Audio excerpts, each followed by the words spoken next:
지난주 금요일이죠. 네, 파업을 마치면서 남은 과제는 무엇인가 함께 짚어보겠습니다. 민주당 우원식 의원을 연결합니다. 의원님 나와 계시죠? 네, 우원식입니다.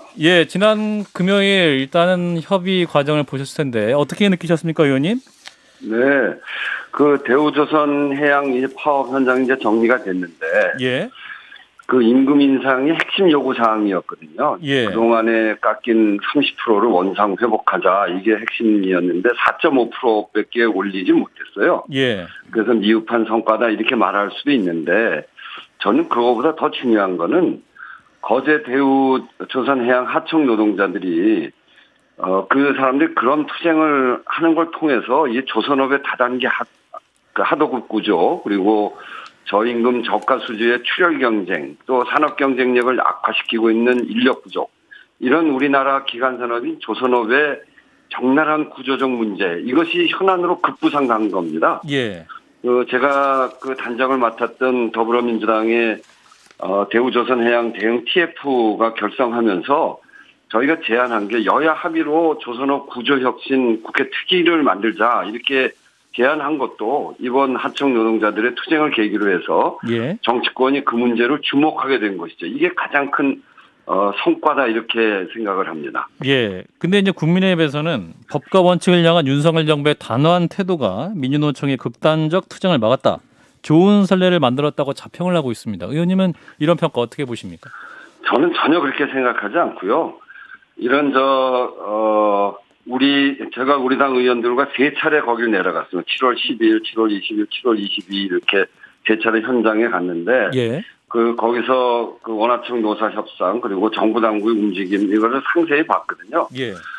그 협상 과정에 이런 적이 있어요. 그 노동지청에서 원하청이 그 원청의 사측과 하청의 노조가 만나서 이야기하는 게 법적으로 지금 어렵기 때문에 노동지청에 오자 간담회를 하자. 그러니까 노동지청과 원하청 노사가 같이 간담회를 하자, 이런 제안을 했는데 원청이 거부해서 못하고 있더라고요. 그래서 우리가 그걸 해라. 그러니까 하청이 대화를 거부하기보다는 원청이 대화를 거부하고 있었고, 그래서 원청에게 우리가 제가 가서 그 얘기를 충분히 이야기하고 나니까 원청이 수용을 했는데, 정작 그 간담회가 열릴 때가 되니까 노동지청이 또 빠졌어요.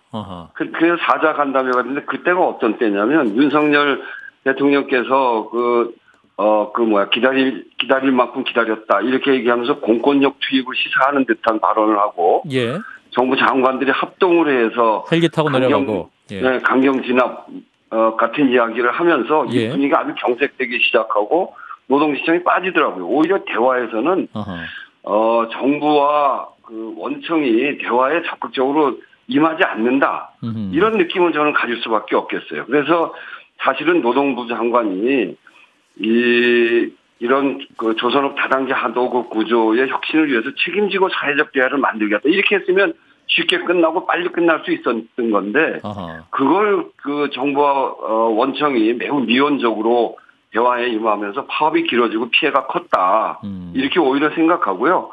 이 조선업의 구조적 문제 해결, 그리고 하청 노동자들의 열악한 근로조건 해결책 고민보다는 정부는 이번 사안을 지지율 하락 및 불리한 이슈에 대한 시선 회피, 이런 정치적 기획으로 활용한 게 아닌가, 지금도 저는 의심할 수밖에 없습니다. 의원님, 그 노동자들에 대한 걱정이 좀 돼서 좀 여쭤보고 싶은데요. 물론 이제 민주당이 이 을지로 위원회에서 열심히 해주신 것은 잘 알고 있습니다만, 어쨌거나 조합원이 120명인데 지금 뭐 최초의 사측에서는 8천억 원 정도의 손해를 봤다, 이렇게 얘기를 하는데, 실제로 그건 뭐지 언론 영일 거고 내부적으로 본 피해 금액을 한 200~300억 정도 산정해서 한다고 하더라도 조합원 한 사람당 한 2~3억 원씩 빚을 지게 되는 것이고, 이게 간부들에게 넘어갔을 땐 4~50억 원의 빚이 되는 것인데, 뭐 지금 사측과 정부에서는 강경하게 밀어붙일 생각이지 않습니까? 체포영장까지 발부했다. 그런 것 같습니다. 법원으로부터 거절까지 됐는데, 이게 정치의 역할이라는 게 남아 있을까요, 이 안에서? 남아 있어야죠. 지금 이제 앞으로 갈등이 벌어질 가능성이 농후합니다. 이 조선하청지회가 이정식 노동부 장관을 통해서, 그러니까 노동부를 통해서 손배에 대해서 안 받겠다는 게 아니고 손해배상소서 임원 5명으로 좁혀달라, 지도부로.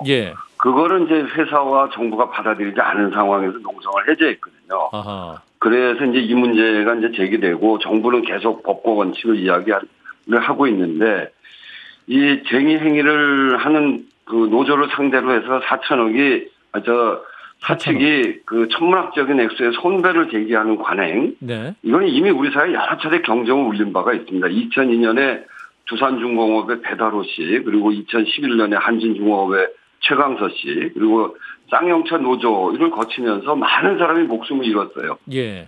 그래서 이 손배는 금전적 보상을 제대로 받기보다는 사실상 노조 활동을 위축시키기 위한 전략적 목표가 있는 거거든요. 이게 소위 본때 보여주기를 하겠다는 건데 예. 이렇게 해가지고는 이런 걸 통해서 조선업 하청 노동자들의 열악한 처우와 다단계 하청 구조가 해결되질 않습니다. 결국 이렇게 해서 이렇게 강압하고 그 손배소를 통해서 노동자들을 꼼짝 못하게 옥존다고 이런 파업이 없어지는 게 아니거든요. 문제의 근본을 해결할 생각을 해야 되는데 예. 그렇게 하지 않는 거. 이거는 정말 무엇이 국민 통합을 하고 조선업의 발전을 일으키는 그런 것이 되는지에 대해서 다시 한번 생각해 봐야 된다 이렇게 생각합니다. 예, 그래서 지금 뭐 노란봉투법을 제정하자는 목소리가 나오고 있지 않습니까? 그것 때문에 네, 파업한 노동자에 대한 손배 가압류를 제한하는 법, 노란봉투법. 근데 19대 20대 국회에 의해서 21대 국회에서도 발의는 됐지만 좀 계류된 상태거든요. 그런데 네네. 민주당에서는 뭐 검수완박이나 이런 쓸데없는 법 가지고는 아주 단결 잘하시더라고요. 180명이. 그런데 이런 법들은 왜 그냥 놔두신 건가요? 그게 이제 어려움이 있습니다.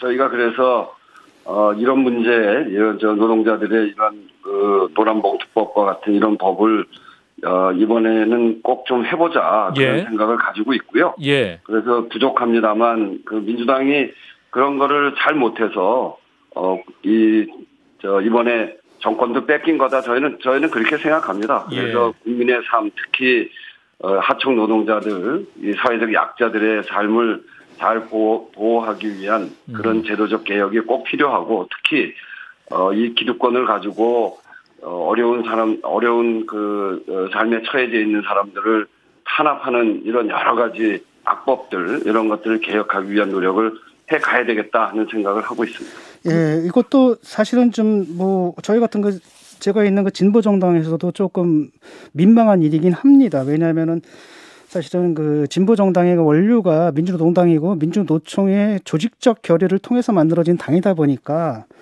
문제는 뭐냐면은 지금 이번에 이제 원총이라든지 그 대기업 노동자들하고 그 다음에 이 하청 노동자들 사이에 또 갈등도 굉장히 있거든요. 노노 갈등. 이 소위 속에서 사실 진보 정당이다라고 한다면 하청 노동자들 편을 들어야 되는데 또 마음 놓고 또 한쪽 편을 또 들기도 뭐합니다. 그래서 이 부분을 앞으로 어떻게 풀어야 될까요? 그 문제에 대해서 그 한꺼번에 문제가 해결이 되겠습니까? 저는 이번에 대우조선해양을 보면서 하청 노조의 투쟁에 대한 불만과 불안 심리가 그 정규직 노조 안에서도 크게 커졌죠. 그래서 정규직 원청 노조의 민주노총 금속노조 탈퇴 그 투표까지 진행이 됐는데 그게 그 표결해 보니까 지금 개표가 중단된 상황이긴 합니다만 실질적으로 부결된 것으로 보여집니다. 그러면서 또 한편으로는 농성 해제 자리에 원청 노조위원장도 연대 발언까지 해가면서 같이 잘 헤쳐나가보자 이렇게 하신 만큼 저는 이 대우조선해양에서는 이 문제는 잘 해결이 되지 않을까 그렇게 전망을 하는데요. 이 저가 수지의 출혈적 경쟁 그로 인한 인력 부족 문제 이거는 원하청 모두를 어렵게 만드는 요소거든요. 그래서 원하청이 함께 이 문제를 해결할 수밖에 없는 사안이다 이렇게 봅니다. 그래서 이런 문제들 가지고 노노 갈등을 키우기보다는 이 원청과 하청의 노동자들이 함께 겪고 있는 문제들을 잘 확인하고 또 그거를 서로 공감을 해가면서 노노 갈등을 해소해가는 과정을 잘 만들어가야 된다고 생각을 합니다. 알겠습니다. 예, 그 민주당에서 지금 민주유공자법 제정을 재추진하고 있지 않습니까? 네, 그렇습니다. 그런데 이게 사실 지금 이게 이런 거 할 땐가라는 생각이 좀 드는 게 국민들이 볼 때는 이른바 민주유공자 그러면은 지금 민주당에서 국회의원 하는 분들부터 떠오르거든요. 그리고 그분들이 사실 기득권층이 되어가지고 자기들의 기득권을 갖다 옹호하기 위해서 온갖 어떤 행태를 보이는데 다 보이는데 국민들이 볼 때는 그럼 결국 자기 자식들까지도 그 세습해주기 위해서 이러는 게 아니냐라는 오해를 할 수가 있어요.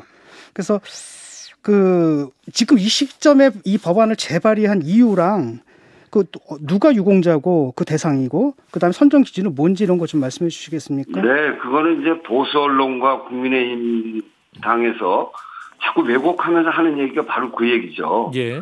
요번에 저희가 낸 민주유공자법의 내용은 우리 사회 이제 민주주의를 만드는데 정말 희생한 이한열, 박종철, 전태일 이런 사람들이 민주유공자가 아니거든요.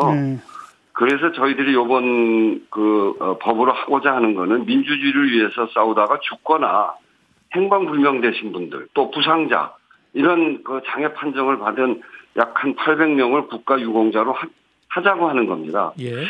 그동안 이제 지난번에 이한열 열사의 어머니 배은심 여사가 돌아가시면서도 그런 말씀하셨어요. 우리나라가 민주주의를 이룬 나라인데 이한열, 박종철 같은 사람들도 민주유공자로 만들지 못하면 이게 도대체 제대로 된 민주주의냐. 저는 유가족분들이 세상을 떠날 때마다 참으로 부끄럽고 참담한 마음을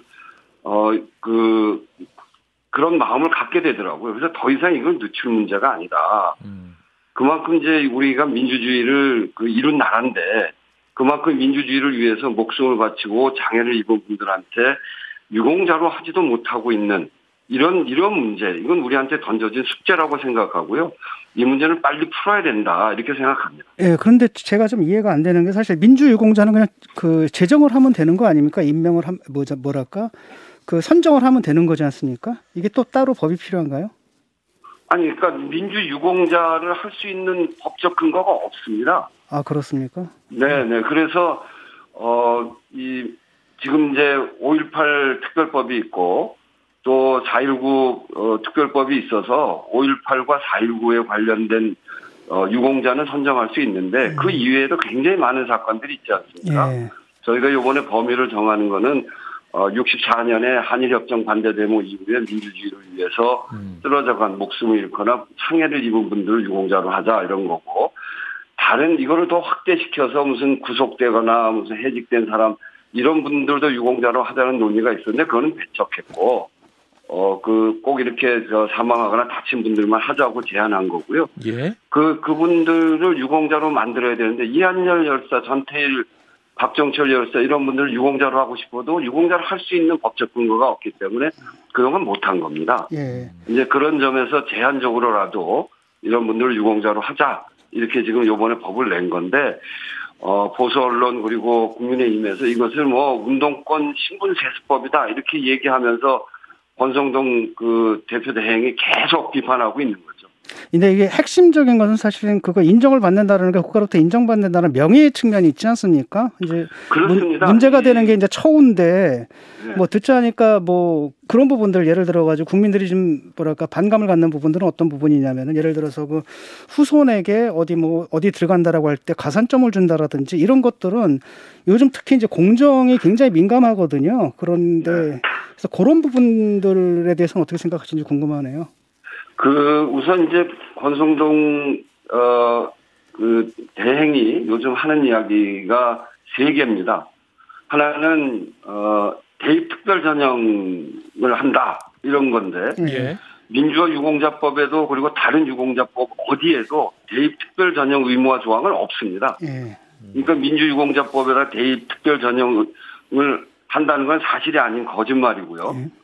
두 번째는 입법의 혜택을 입법 당사자의 자녀가 얻을 가능성이 높다. 이렇게 주장하고 있는데 그러니까 국회의원들이 만들어서 자기 자녀한테 준다. 그게 이제 운동권 신분 세습법이라는 거죠. 근데 국회의원 가운데 해당 법에 해당되는 사람은 한 명도 없습니다. 그러니까 사망한 사람들 그리고 다친 사람들을 이야기하는 건데 이게 셀프 보상법이 되려면 사망한 분들이 살아 돌아오셔가지고 그 법을 만들어야 셀프예요.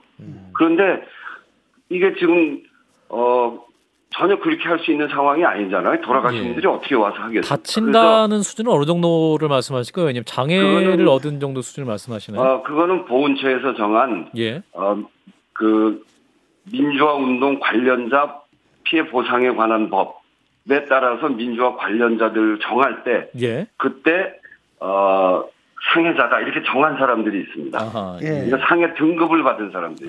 근데 이제 그 민주화 관련 희생자에 대해서는 그동안 이제 명예회복도 이루어졌고 보상도 상당 부분 이루어졌던 걸로 기억을 하는데. 아니 명예회복이 이루어지지 않았죠. 그러니까 유공자가 돼야 될 텐데 민주화 유공자라고 하는 게 공이 있다 이런 거 아니겠어요? 근데 유공자로 하지 못하고 관련자로 해서 명예회복이 제대로 이루어지지 못하는 거죠. 또 다른 보상하는 내용이 좀 들어가 있나요, 그 법에? 그 법에 이제 아까 얘기했던 그런 것들은 안 들어가 있고 이제 그 취업이나 교육에 있어서 들어가 있는 건데 이거는 민주화 유공자법에 따로 규정돼 있는 건 아니고 국가유공자법. 일반 유공자법에 있는 걸 그대로 옮겨 놓은 겁니다. 그러니까 유공자로서 일반적으로 규정돼 있는 그런 예우 거기에 따른 것이지 민주화 유공자라고 다른 어떤 특별한 특혜를 준다거나 그런 건 전혀 아니다라고 하는 것을 말씀드립니다. 근데 이게 상당히 지금 민감한 문제지 않습니까? 우리나라에서 특히 이제 취업하고 이 교육이 이게 가장 큰 민감한 부분이고 공정 부분이 부딪히는 부분이라서 꼭 이게 꼭 이게 있어야 되는가 싶기도 하고요. 아니 그러니까 다른 유공자에 다 있는데 이 민주주의 운동한 사람들도 유공자로 치면 일반 유공자랑 같은 대우를 해야 될 거 아니에요. 여기만 거기에 다 정해져 있는 걸 빼고 유공자라고 정할 것도 되게 좀 잘 안 맞는 거 아닙니까? 알겠습니다, 의원님. 말씀을 여기까지 듣도록 하겠습니다. 그럼에도 불구하고 이 법 통과를 위해서 정말 그것이 걸림돌이 된다면 뭐 정리할 수는 있는데 유공자면 유공자지 어느 유공자한테는 이거는 특혜고 다른 유공자는 괜찮은 거고 이건 또 좀 잘 안 맞는 거여서 저는 이제 이것은 우리가 숫자가 많다고 해서 억지로 통과시킬 건 아니고 여야 합의로 국민적 합의를 통해서 여야 합의를 해야 된다고 생각합니다. 그런 논의 과정에서 필요한 게 있으면 그것을 수용해서 할 수는 있다 이렇게 말씀드립니다. 의원님 말씀 여기까지 드릴게요. 고맙습니다. 네, 감사합니다. 더불어민주당 우원식 의원이었습니다. 좋아요, 구독, 알림 설정.